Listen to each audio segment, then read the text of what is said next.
तस्वीरें आपको दिखा रहे हैं पानीपत के सिविल अस्पताल की, जहां पर एक व्यक्ति का इलाज किया जा रहा है। दरअसल पानीपत शहर के पुरानी शुगर मिल के पास एक रिक्शा ड्राइवर भीषण हादसे का शिकार हो गया।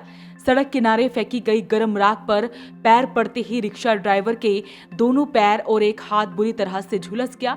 आनन फानन में घायल को पानीपत के सिविल अस्पताल पहुंचाया गया, जहां पर उसकी हालत गंभीर बनी हुई है। हादसे का शिकार हुए शिवनगर निवासी महबूब ने बताया कि वो पेशे से रिक्शा ड्राइवर है। रविवार सुबह वो अपना रिक्शा लेकर पुराना शुगर मिल की ओर जा रहे थे। आगे जाकर वो शौच करने के लिए रुके और रिक्शे को सड़क किनारे खड़ा कर पास की खाली जगह की ओर चले गए। महबूब ने बताया कि वहां सड़क किनारे एक गड्ढा था जो ऊपर से नॉर्मल दिख रहा था, लेकिन उसके अंदर मिल की गर्म राख बनी हुई थी। उसने ध्यान नहीं दिया और राख को सामान्य मिट्टी समझकर उस पर पैर रख दिया, जिसके बाद वो पूरी तरह से झुलस गई। मतलब पेशाब करने उतरा था मैं, उसमें आग थी, मुझे पता नहीं था। पैर धरते ही बस गिर गया। गड्ढे के अंदर क्या सर? हाँ, गड्ढे के अंदर आग सी थी, राख दिखे थी सारी, वो उसका ऊपर न मतलब एक सारी बस। बाथरूम करने के लिए उतरे था? हैं? पैर फिसल गया? पैर फिसला नहीं, मतलब जैसा भाग गया, मतलब पेशाब करने का नाम तो उसमें तले तो गिर गया। वो गड्ढा था, उसमें एक सारू था, क्या पता लगा था मुझे। दोनों पैर जल गए? हाँ, दोनों जल रहे। यहाँ शिव चौक पर है। क्या काम करते हैं? हैं? क्या काम करते हैं आप? काम तो हमारा उसका है कुबड़े का। हाँ। तो आपको पता नहीं लगा उसमें राख थी ऐसा कुछ?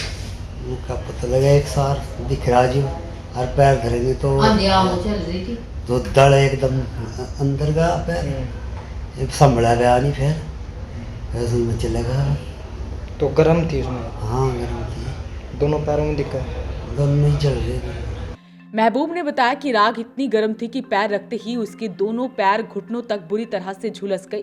असहनीय दर्द के कारण जब उन्होंने खुद को राख से बाहर निकालने की कोशिश की और सहारा लेने के लिए हाथ जमीन पर रखा तो उनका एक हाथ भी गर्म राख में झुलस गया।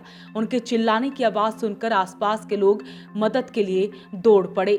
घायल महबूब को तुरंत एम्बुलेंस की मदद से पानीपत के सिविल अस्पताल ले जाया गया। डॉक्टरों के अनुसार पैरों में गहरे जख्म हुए हैं और संक्रमण का खतरा बना हुआ है, इसलिए उन्हें विशेष निगरानी में रखा गया है। बच्ची, हमें तो फोन आया था इनका, फिर ये उसमें बैठ पाए टेम्पो में, फिर हम इनको यहाँ ले आए सिविल में। ये सुसुकरण उतर रहे थे वहाँ से रेडे पे तक। फिर उसके बाद इनको शिमला निगाह दोनों पैर चले गए उसमें, जो गर्म लगा पैर उठाने लगे तो दूसरा पैर भी डल गया उसमें, एक हाथ से शिमले पैर, एक हाथ भी फूक गया इनका। गर्म आग थी उसमें? हाँ जी, गर्म हो। हाँ, वहाँ थी बहुत ज़्यादा गर्म आग वहाँ पर होना? हाँ जी, गर्म थी। नहीं तो ऐसा दिख रहा था एक साल तूफान चल रहा था बहुत ज़्यादा, और आंखों में मिट्टी भर रही थी। उतर के पेशाब करने चले बाइक को रोक कर रेड़े को, फिर इनके साथ ही हादसा हो गया। हाथ भी जल गए, पैर में? जी, एक हाथ जल गया, दो पैर जल गए। ये तो बचाव हो गया? जी, बचाव हो गया, रब का शुक्र है, बहुत सुकून है। वहाँ राख जो पड़ी है गलत है कहीं ना कहीं? हाँ जी, बस गलती है इस हिसाब को तो देखो, गलती है। किसी ने आग लगाई या भाई राख गेरी, क्या होया क्या नहीं ये तो हमें पता नहीं। ये तो उतर के उस पर से दोपहरी वैसे हो रही थी, इसलिए जाके वहाँ सुसु करने लगे। तो हालत कैसी? हाँ, तो ऐसा होया इनके साथ, बस फिर यहाँ ले आए इसको। वहीं इस घटना ने सार्वजनिक स्थानों पर गर्म राख फेंकने की लापरवाही पर भी गंभीर सवाल खड़े कर दिए हैं। स्थानीय निवासियों ने भी कहा है कि शुगर मिल की राख को इस तरह खुले में फेंकना राहगीरों और जानवरों के लिए जानलेवा साबित हो सकता है। तो ऐसे में प्रशासन को इस ओर ध्यान देना चाहिए ताकि भविष्य में ऐसा कोई और हादसा ना हो सके। वॉइस ऑफ पानीपत के लिए सुरेश शर्मा के साथ कुलवंत सिंह की रिपोर्ट।